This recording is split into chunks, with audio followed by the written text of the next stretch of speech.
जनूबी कराची के गली में नम ठहरे रास्ते, पाँव के नीचे धूल की रफ्तार महसूस होती है।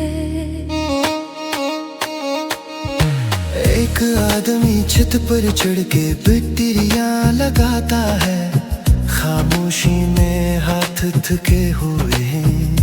मेन रूट पर एक डबल डेकर हंसते गुजरता है, खिड़की से चमक कम और धुंध ज्यादा है।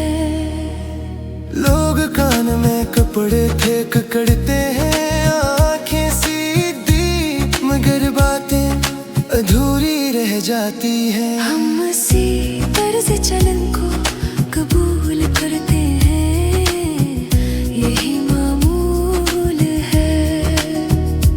हम इसी तर्ज चलन को कबूल करते हैं, यही मामूल